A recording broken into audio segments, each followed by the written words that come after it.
Please, for the love of God, learn how to draw!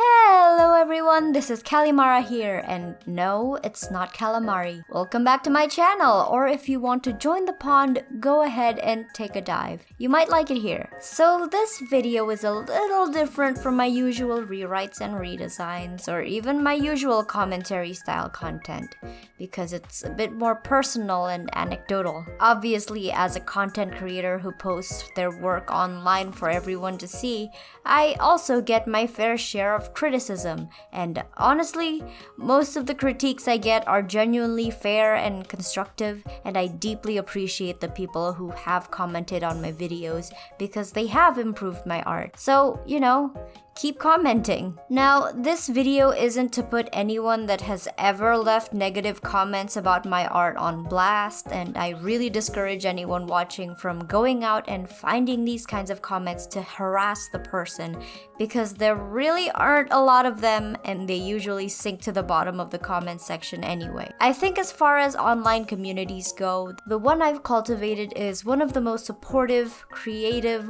welcoming, and kind communities I've ever been in, and I hope the people in it feel the same way. However, every now and again, I do tend to receive similar sounding criticisms when it comes to my art. So, I thought it would be a better use of everyone's time if I just addressed it all at once in a video. And hopefully, it'll also be of some entertainment or educational value to you. I mean, there's a very high chance that it won't even apply to a lot of people watching, or anyone watching really, because obviously it's criticism directed specifically to me and my art quirks. But if it'll help someone who worries about similar things or are feeling discouraged in their art journey, I think it's worth talking about. Because I don't usually like to address negative comments for a variety of reasons. Some of which being they could be a troll and you never feed the trolls. They've already made up their minds and nothing I say will change it anyway.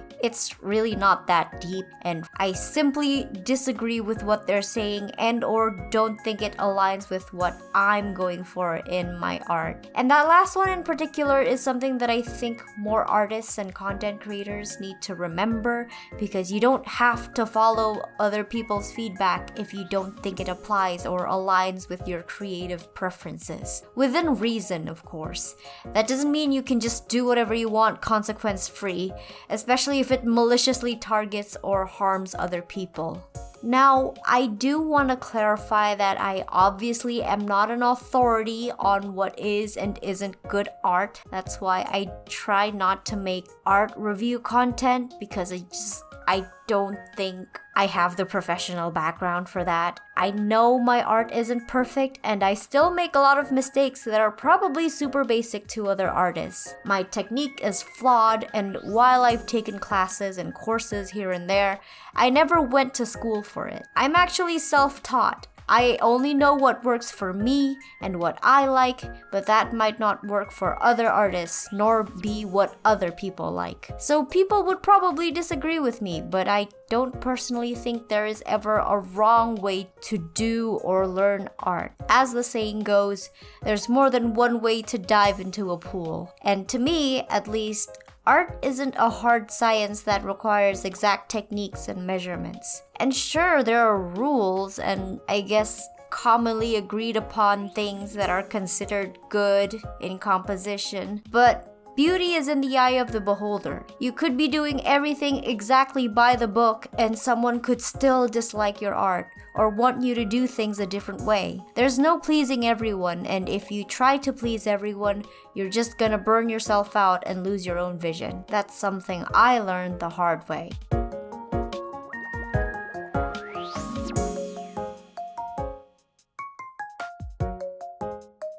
So before we get into my most commonly received criticisms, let's talk a little bit about the difference between critique and criticism. According to the International Accreditors for Continuing Education and Training, criticism seeks to tear a person down, while critique seeks to help them improve. Criticism focuses on the critic's goals, while critique is motivated by the intention to serve the creator's goals. Criticism is judgmental and focused on placing blame, while critique is descriptive and focused on finding solutions, along with a whole table of other differences which you are free to pause and read through if you like. This distinction is very poignant to me, and specifically why I label these comments I will be discussing as criticism and not critique. However, just because I have intentionally done so does not mean I'm saying that these comments are bad because they are criticisms and not critiques, because in reality, there's a place for both. I'm sure you've heard of a compliment sandwich, where to soften the blow of negative feedback, you would also include what you liked or what is working. The goal of a compliment sandwich is to help your critical feedback to be more acceptable to the person you are critiquing. However, there are certainly times when pure criticism is warranted over critique. I think we can all agree that every YouTuber that has ever been exposed for doing deplorable things rightly deserves to be criticized and receive condemnation for their actions. Not hate or death threats, mind you, but maybe that's just me. So my rule of thumb on whether to criticize or critique is, think about if the creator has done an actual condemnable thing, including things that break laws, hurt people, or put other people at risk.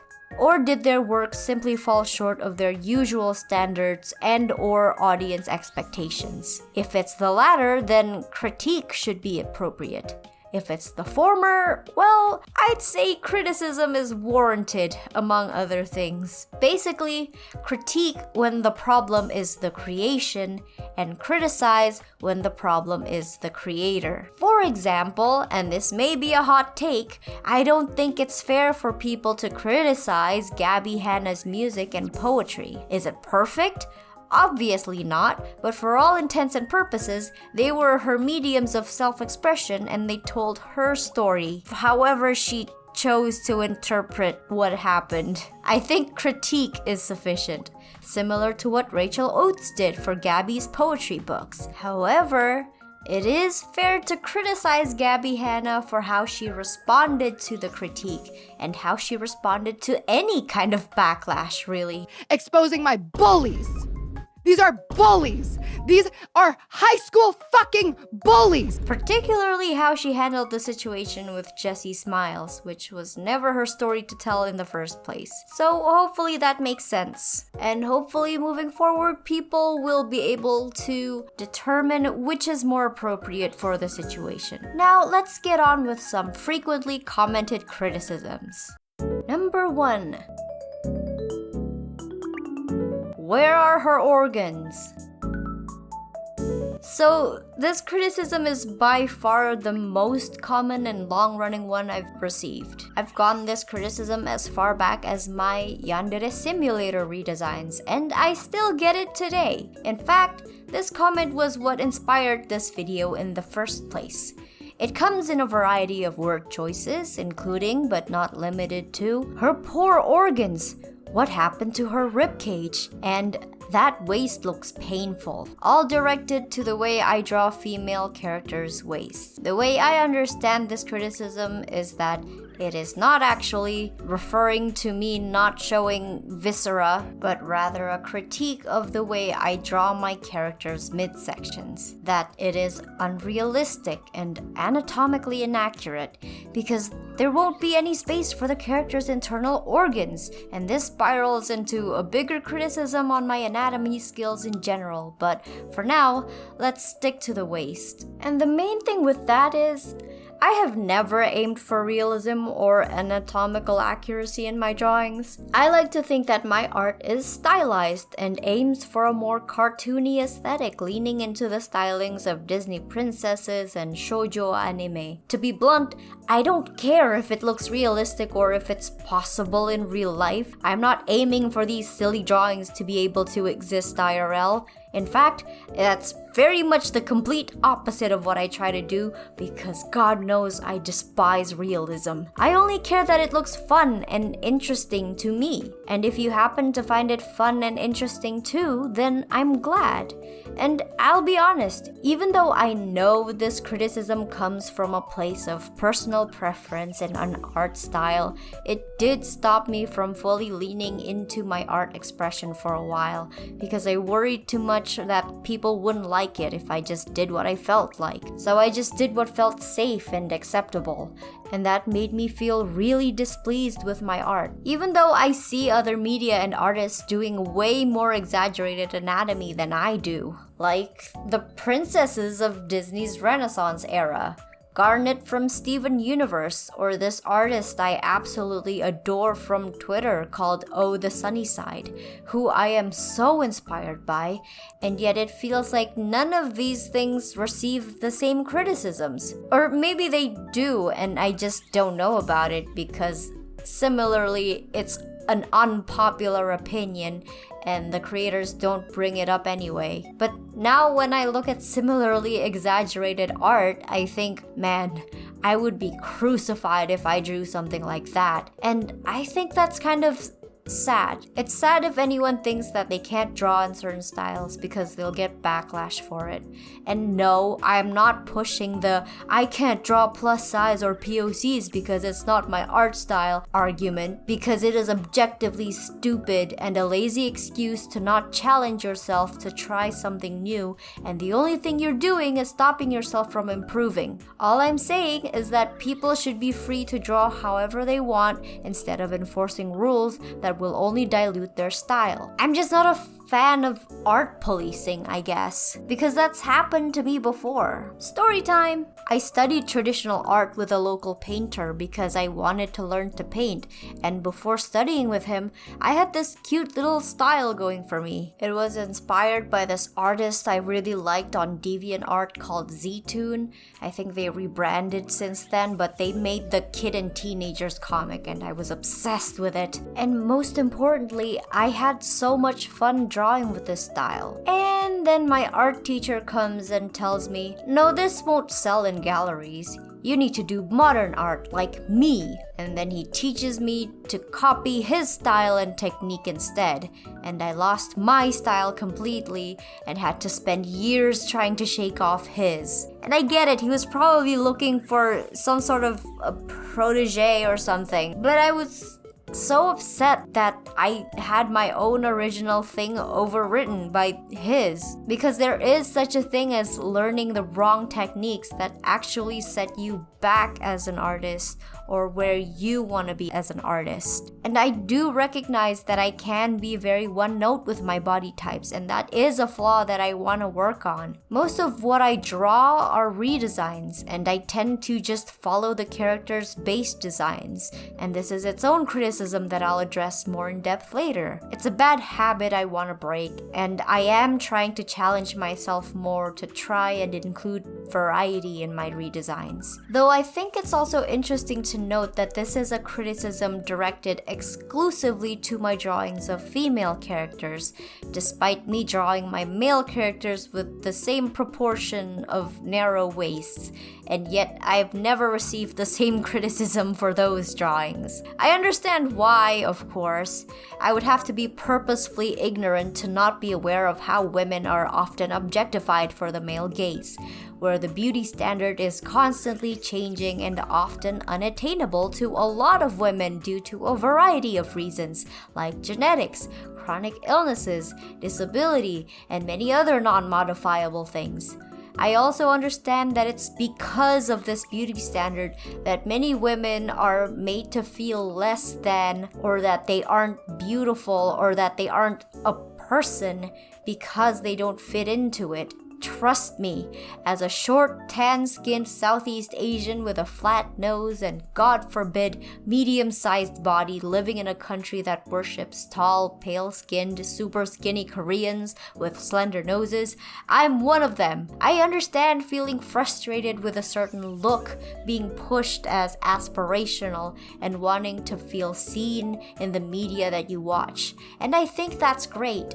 I think people should demand better representation if the goal of the character that's being shown is to be relatable and appeal to the experiences of specific groups of people. Because conversely, men are able to exist as they are, unshaven, unfit, and not be judged and still be treated like people. That isn't to say that there aren't beauty standards for men either, because there certainly are, but I do personally think that they aren't held to those standards by society as rigorously and as strictly as women are. In regards to dating, sure, but in literally every other aspect like work, parenthood, and education, not really. Sorry for being a misandrist for a second here, but that's why the thing men whine about the most is not being able to get a girlfriend. Because at the very least, when it comes to male bodies in media, people are able to recognize that this body is unattainable and the average Joe will never look like that. Meanwhile, for female characters in media, women are just expected to look like that. Why don't you look like that? This fictional character looks like that. And it's like women are being pushed to strive for the impossible without that impossible being recognized as impossible by, society. And that's why I want to make it clear that my drawings are never meant to be realistic. They're very much impossible. They are cartoons and they are fiction, and no real person could ever look like that. Period. Of course, circling back to the actual topic here, that isn't to deflect from my technical shortcomings as an artist. I know that if you examine it through the lens of a professional, you'll find a million flaws in my technique and methods, one of which being that I tend to draw the same body types over and over and lack variety in my designs. And if the reason I receive this criticism is because people watch my videos and want to feel represented by my designs, then I'm very grateful for that. Don't get me wrong. That's genuinely a bad habit I have and something that I don't want to foster in my art. So I will try to improve myself here. But speaking of breaking bad habits, let me tell you about this video sponsor, Fume. As we touched on before, breaking a habit can be extremely difficult. It takes time, conscious effort, and a lot of discipline. However, you can start making healthier choices today with Fume. Fume is a flavored air device that draws flavor to your mouth, not the lungs. Please do not put anything in your lungs but oxygen, and lets you fill the void that ditching a bad habit can leave by still giving you something to reach for. Fume is not a vape. It has no vapor, no nicotine, and uses non-toxic flavors, and has no battery, so you'll never have to charge it. With flavored air, you can satisfy your urges through a passive diffusion system that uses no electronics, vapor, or combustion. Plus, it looks super awesome and is great to fidget with. Fume offers a wide range of delicious core flavors, but my personal favorite is orange vanilla. So if you're looking for an alternative to kick your bad habits, Fume might be the tool for you. Fume has served over 300,000 customers, and you can be the next success story. For a limited time, use my code callimara to get your free Fume base when you order the Journey Pack. It's the all-new magnetic stand for your Fume device. Head to tryfume.com. That's tryfum.com and use code callimara or scan the QR code on screen to get your free Fume base when you order your Journey Pack today. Number 2. Learn anatomy! So this criticism goes hand in hand with the previous one about how I draw waists, except it also encompasses every other part of the character's body. I've had comments saying I draw heads too small, ankles too narrow, shins too wide, or sometimes they don't even grace me with the specificity of what it is about my anatomy that's wrong, just that I need to learn it. And this is doubly hilarious because I actually did study anatomy because it was a compulsory course in nursing school. In fact, I taught classes for anatomy. Trust me, it doesn't help. Because see, there's knowing anatomy, where everything is, what it's called, and what it looks like, and then actually implementing anatomy in art, which, guess what? Takes a lot of trial and error, if not being completely thrown out the window based on your style as an artist. I may not have any formal art training, but I have been in some art classes and comic making courses, and I learned a lot about anatomy, perspective, and line weight. Those were the first 3 things I learned in every course. And then I experimented with what I learned to find what I liked.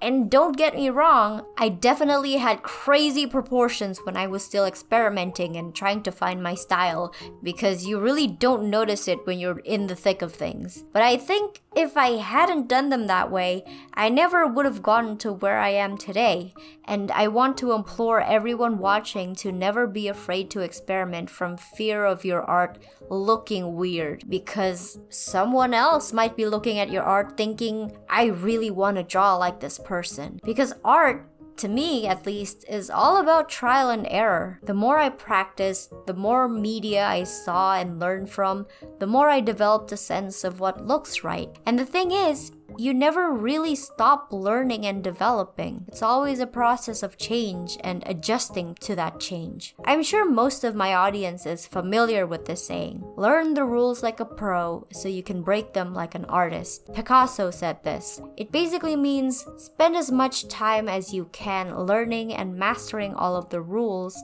and only after that can you actually begin to experiment and create something uniquely yours. And that's why when I receive comments complaining about anatomical accuracy and proportions in people's drawings, I can't help but think that they're probably non-artists or beginners. Because as non-artists, they tend to think that the more realistic or detailed something is, the better. The my 5-year-old could do this type of person. Or if they're beginner artists, they're probably still learning those rules and fundamentals and obsessing over it.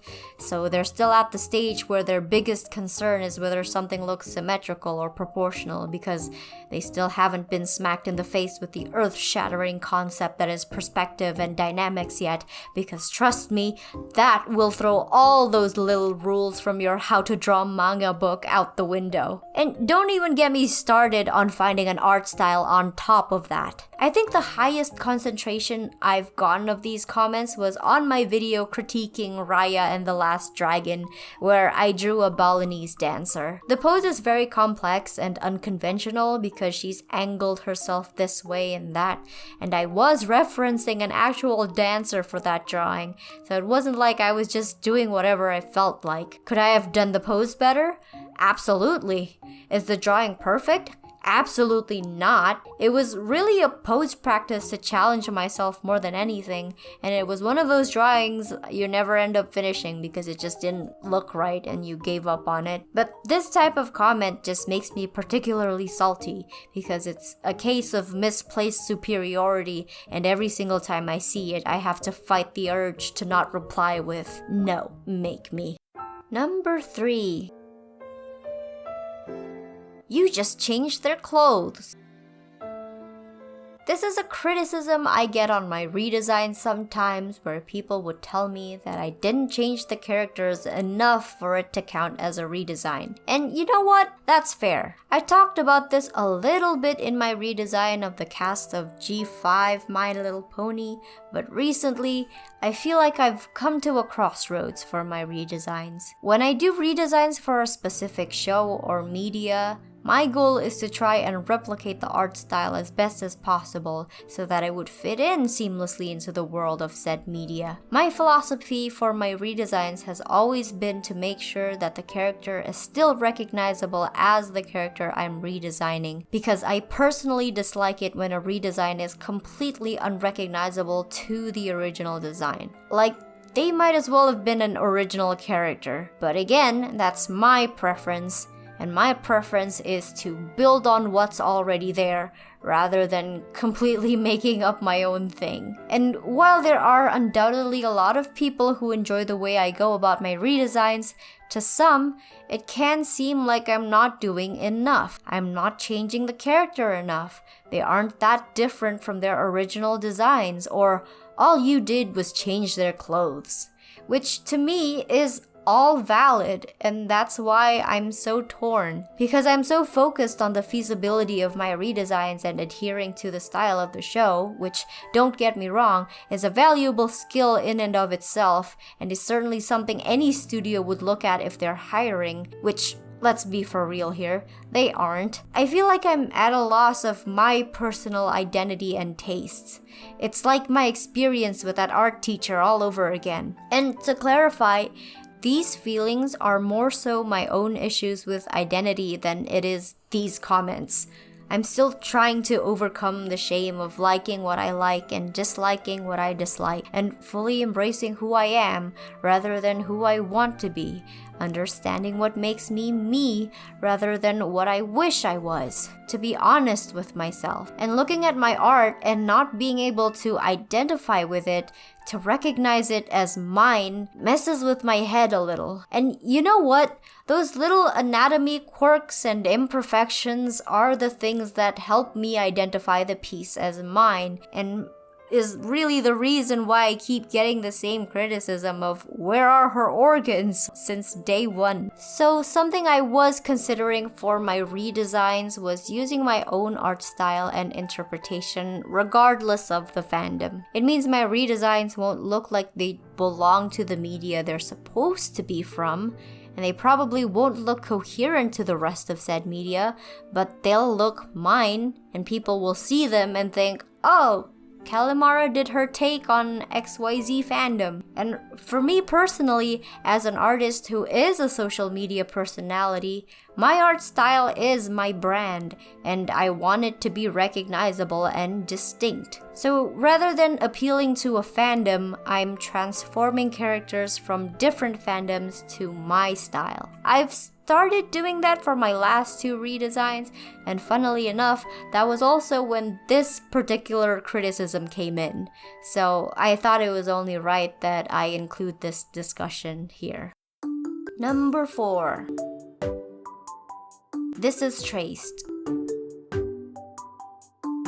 This is a pretty special comment because whenever I get one like this, I know exactly who's saying it. Either it's someone by the initials of LJ, or a person who is affiliated with a failing anime video game I've criticized extensively. And I also think it's such a silly accusation because every single one of my videos includes a recording of my drawing process from start to finish, including explanations of the design decisions I made along the way. Heck, I was thinking one of the issues I needed to work on was actually cutting out redundant parts of the speed paint where I completely undo a design decision or spend way too long redrawing a line, because if you've watched at least a couple of my redesigns, you would know that I do this a lot because it just makes the footage unnecessarily long, and because it's so unnecessarily long, I have to speed it up even faster to fit it with the length of my audio, which isn't always fun to watch because it goes so fast. All because in the back of my head, I worry that people think I cheat my drawings if I skip ahead in my speed paints for brevity. So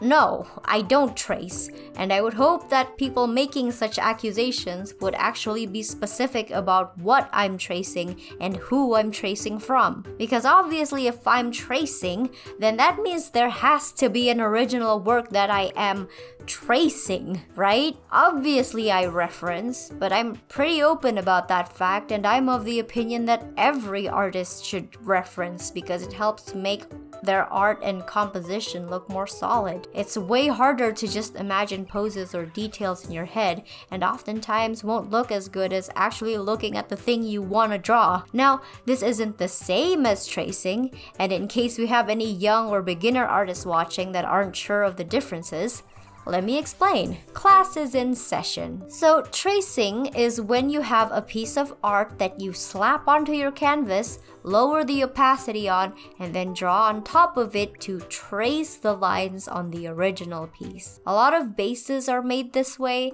and a lot of people using bases will either trace the base itself to get the pose, eyes, or expression they want, or draw on top of it to add hair, clothes, and color. Meanwhile, referencing is when you have a piece of art or a photo that you want to use for your drawing, but instead of slapping it onto your canvas and tracing the lines directly, you draw only from looking at it. Why is this better than tracing? Well, because it actually forces you to rely on your own skill to recreate the thing in front of you. Tracing doesn't really take a lot of brain power or effort, because all you have to do is make sure that you don't deviate from the lines and shapes too much. Referencing requires at least basic drawing skills like proportion and anatomy, and the ability to translate something that is in 3D or a different size into a different format or a different size. So it's a step up from tracing and is a tool used by artists of higher skill levels. Anyone who says referencing is bad or cheating can fight me outside at a Wendy's parking lot. Now, do I think tracing is inherently bad? Also no. I've been pretty open about the fact that when I was 11 or 12, I started making digital art using bases,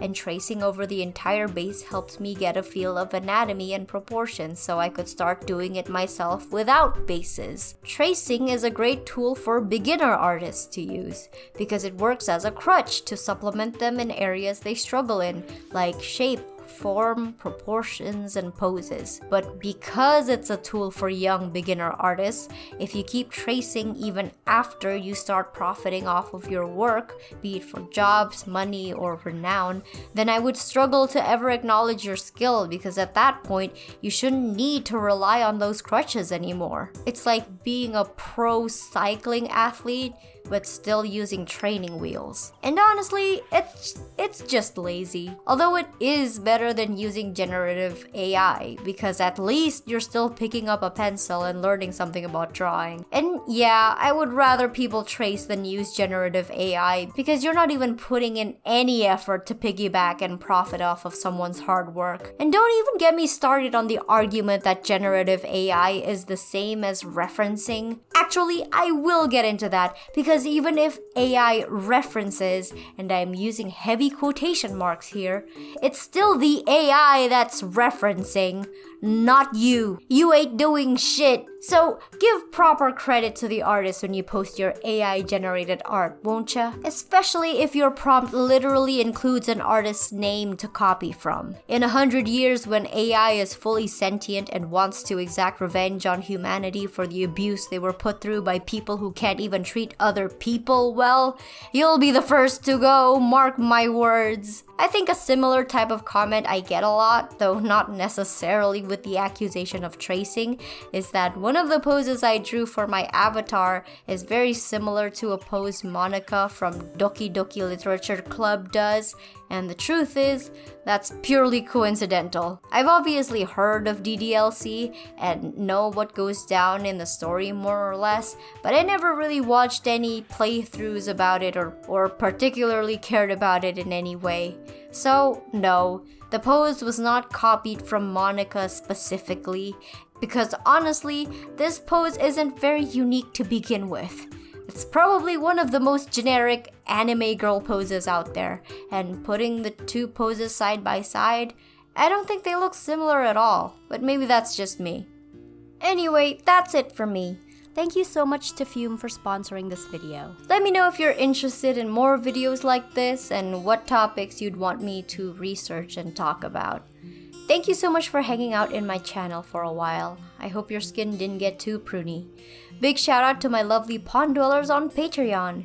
If you want to become a Pond Dweller and get early access to my content, join my Patreon. If you want to see more from me, then please follow me on all my social media. If you want to submit fan art or chat with me, join my Discord server. And if you want more of my stories, check out my Wild Words series. Check out my Wild Words series here on YouTube, because that will make me really happy. All the links are in my description, and I will see you all in the next video. Goodbye!